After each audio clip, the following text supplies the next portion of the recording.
Hello, I hope you're having a wonderful day or night wherever you are, and if you ended up on this spot of YouTube, welcome. In today's video, I'm going to give you a virtual tour of Sapporo's most famous perhaps, aquarium, the only aquarium, if I'm not wrong, which is called AOAO or AOAO. I don't actually know. I should have looked it up, but I forgot. Anywho, that's the story of my life. I am very forgetful. Moving on, this was an attraction or a location that was shown as one of the most popular things to do if you end up in Sapporo on a lot of traveling apps and websites. It was only 19 Canadian dollars roughly, and once you get in, I think you can spend as many hours as you want. I spent around 3 or 4 hours, and I don't think there's a time limit as to when you can get in. I might have forgotten, but I don't think so. And considering all of that, I think the $19 was well worth it. So yeah, I haven't been to an aquarium in a long time. It feels almost as if it's probably been more than 20 years. So that would have made me really young. So I'm almost questioning myself if I even dreamt up a trip to an aquarium, because I have a very fuzzy memory of seeing a shark when I was young. So yeah. Anywho, moving on. I'm not a huge animal or sea life person. Like, it's not something that interests me. So considering that, I did enjoy my trip to the aquarium a lot. So I would highly recommend it. It is really interesting. There were a lot of spots at the aquarium where you kind of just get lost in the beauty of nature. So yeah. And for after the aquarium, I went to the TV Tower in Sapporo. I think it's called the Panasonic TV Tower. The weather was gloomy, so the aesthetics were not all the best, but based on what I could see, even if the tower was short, aesthetically speaking, if the weather were better, the view would be more pleasant, because you have a bird view of like a really nice garden or a street. So yeah, again, I would recommend the tower as well. It is super inexpensive. Now that is subjective, so it is super inexpensive in my opinion. It was roughly around 9 Canadian dollars. So yeah, without further ado, let's get straight into it. So this is not the easiest place to find in my opinion, and it's part of a mall, which was surprising to me. So yeah, it's on the 4th and 6th floor as the board says. Lush was on the first floor, at least the first thing I saw, so I had to hit it up. And then I was greeted by SpongeBob SquarePants as soon as I entered the aquarium, which was surprising to me. It shouldn't be, but it is. These illustrations on the wall were one of my favorite things. At first I was a bit underwhelmed with the factory-esque setup, but I was happy to see Nemo. And that reminds me, a few months ago I read this interesting fact about clownfish. I don't remember, males becoming females under certain circumstances. So that was interesting. Eels are a kind of fish I don't like to look at because they just remind me of snakes, but even scarier.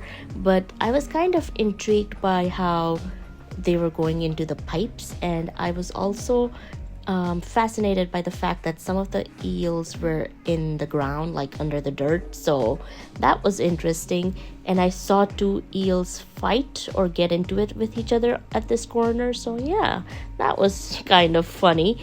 Here I was not really keen on the fish. I just thought the piece of wood was really pretty, so there's that. So I'm not a plant babe. Like, I like plants, I think they look pretty, but I would never have a lot of plants in my house, not even one, honestly. So I had to take some clips of it. Now this creature, I don't remember the name, was terrifying. It was like part snail and part spider, and like it looked like a crab. No, not it was scary.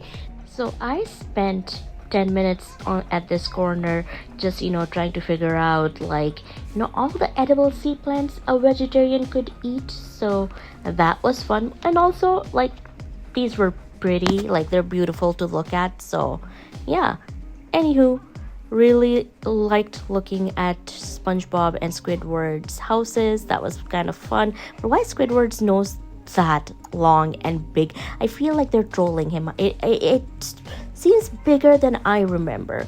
Anywho, another eel-esque fish.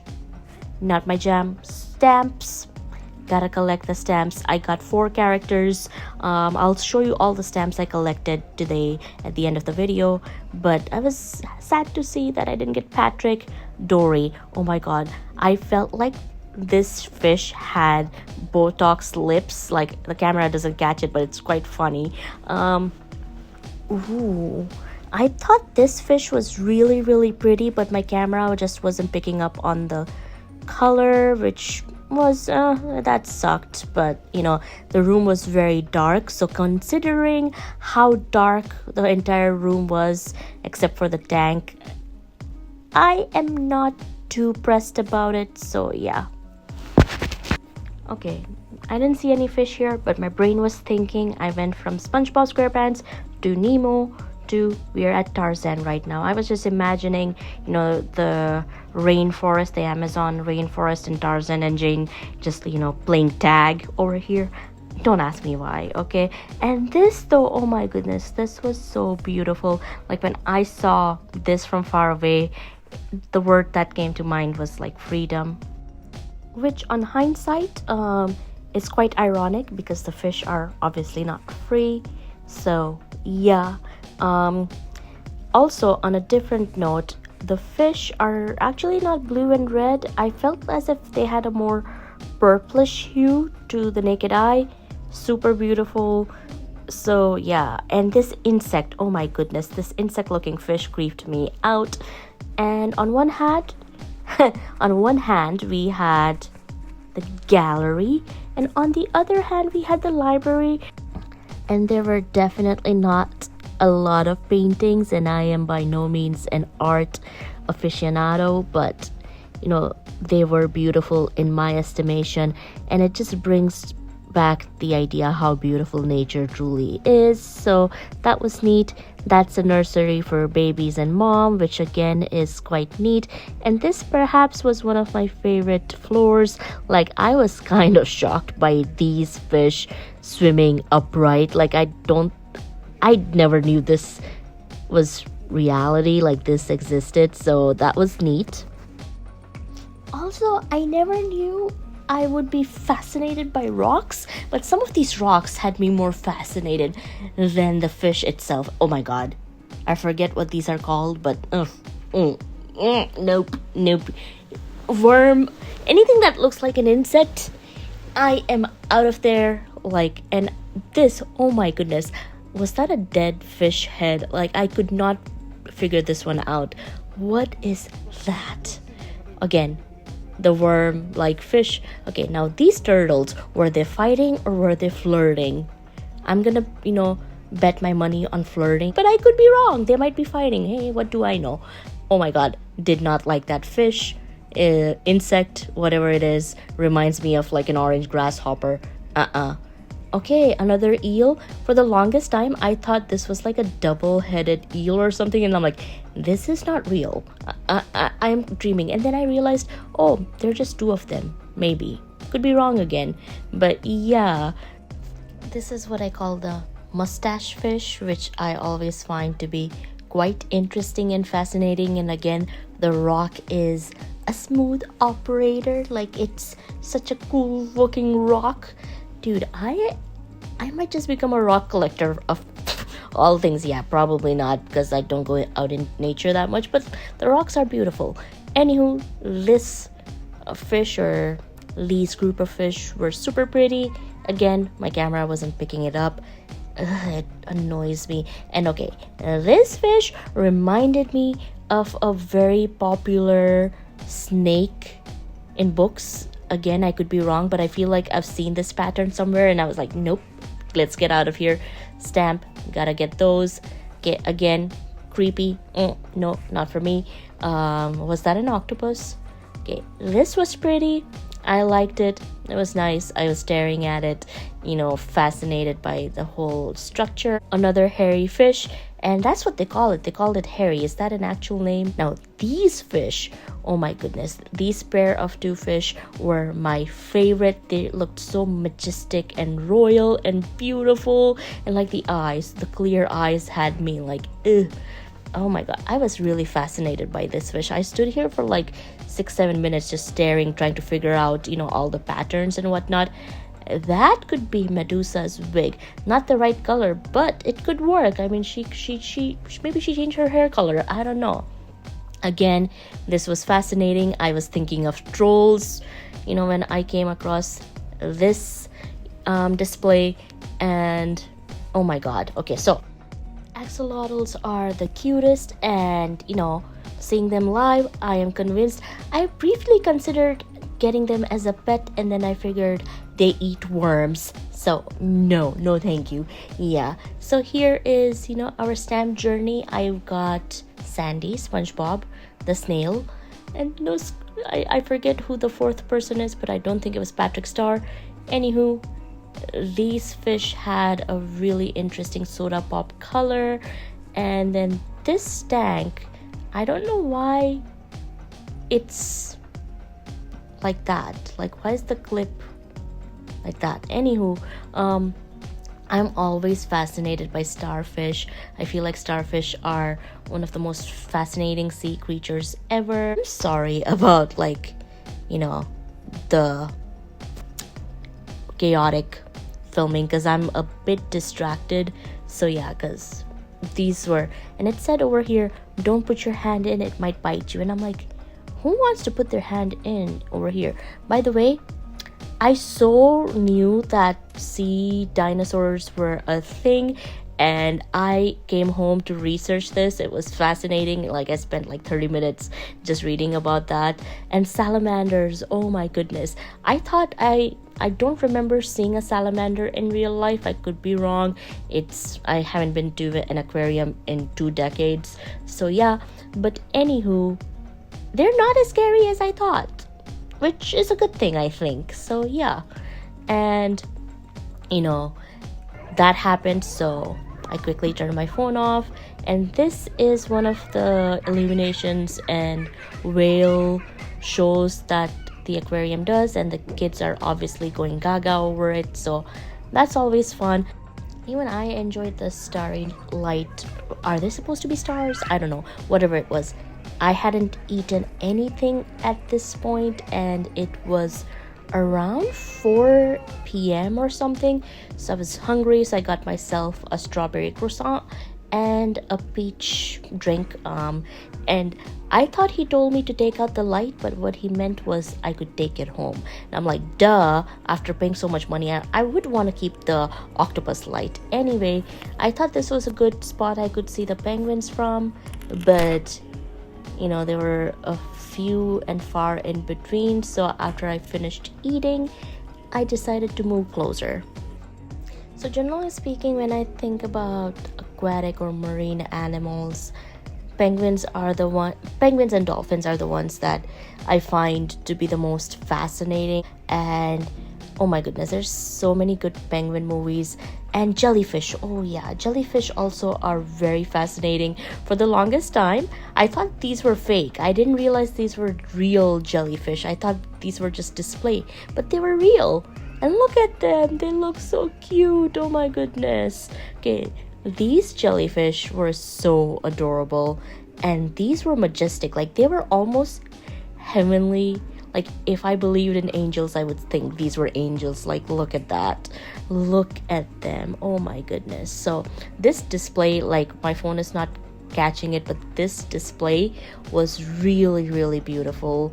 And again, these jellyfish look like they are animation on a screen or something, but no, they were real. And I especially really was, you know, intrigued by like the clover leaf shape or the flower shape in the center and how it glows. Like, oh my goodness. And like, look at those thin strands, you know, I mean, these, okay, I was so intrigued by the whole setup. Like, I spent quite a bit of time just over here staring at the jellyfish. And finally, I am back to the penguins. Okay, these penguins were interesting because of like the hair that they have.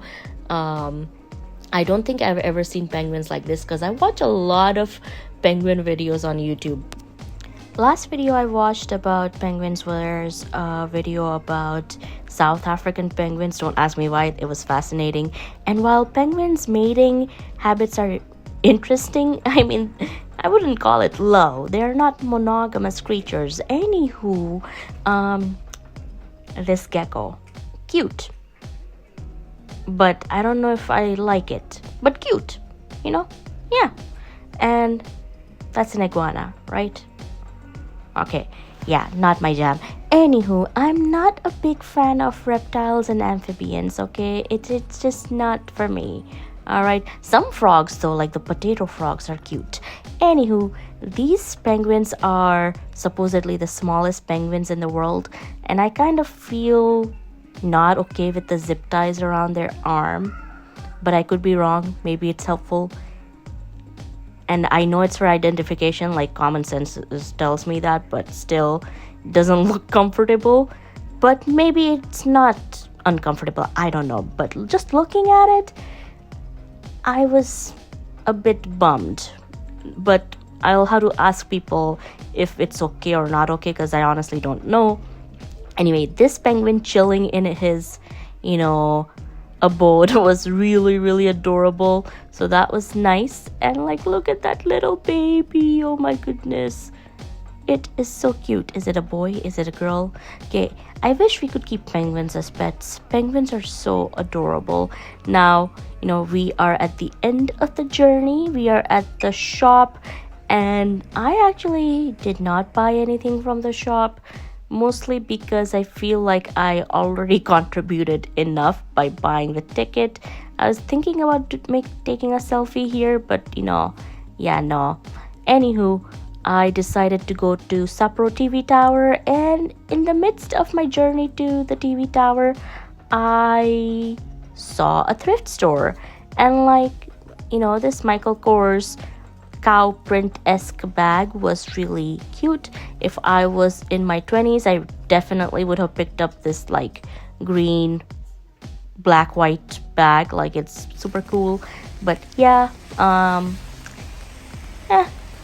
and here is the Sapporo TV Tower. I will say Tokyo Tower is definitely far more taller. Skytree is far more taller, but the color combination on this tower is far more interesting. Like green and red, not something I would have ever expected. So this, if you go, okay, see, this sakura tree was so beautiful. It sucks that the weather was not the greatest, or I would have endured taking a picture here, but just not possible. Anywho, the flowers were a real nice touch. Okay, so the artwork on the elevator, I think, was fantastic. These little touches always perk me up. So the elevator did take a bit coming down because there's just one elevator, but fortunately there wasn't a big line, because if you go to Tokyo Tower, the line there is, I want to say, chaotic, but not chaotic. It's very organized, but it's a lot. So yeah. Also, Tokyo Skytree, the elevator is nothing really fancy. Tokyo Tower, the elevator has a TV show going on the roof or something along those lines, or maybe I'm confusing it. And then this one, you get to look at construction. Essentially, this scenery reminds me of what I guess a construction site would look like. So that was a bit different than what I'm used to, because usually elevators in towers are enclosed there like any other regular elevator. So yeah, so we're finally at the top, and I have to say I did very much prefer the view from the Sapporo Panasonic Tower, because there's this just really nice garden view. Now the garden wasn't blossoming, the weather wasn't nice, but at least I could imagine what it would look like when it was like a bright sunny day. Also, the mountains were far more visible, and just being able to look at the mountains was really, really nice in my humble opinion. And like looking at the clouds touching the mountain was again a nice touch. So here is the garden. So can you just imagine what a beauty this would be when like all the trees are like blooming, or there are a lot of flowers, or on a sunny day. So as I said, I think this had the best view, but you do really feel really close to the ground, which is not as exciting. I don't know how to say it any other way, but you know, that's just it. I think the greater height you are, the more majestic the feeling is. I was just not getting that vibe. So yeah, anywho, what is this? Oh, so on the tower you can get your fortune done, and I got good fortune apparently. What did this say, if I remember correct? Like, let me double check actually. So I'm back and I found the picture with the Google translation on it, and the gist of it is that I have great fortune and I can do as much shopping as I want without worrying about money, and you know, I can skip around town without getting blamed, which I actually do not understand what that means, because I'm a very like low profile traveler when I am out of like my own, you know, comfort zone. So yeah, anywho, moving on, we are going back to the hotel, and this is the Sapporo station, or one of the major Sapporo stations, and I got distracted by the TV. Like, look at it. It's so beautiful. The scenery is so beautiful. I don't know why I stopped watching anime. Anime is great. I need to get back into it. I just do not have time. But I stood there for 10 minutes just watching, hoping some characters would show up. They didn't, but the wolves or foxes were a nice touch.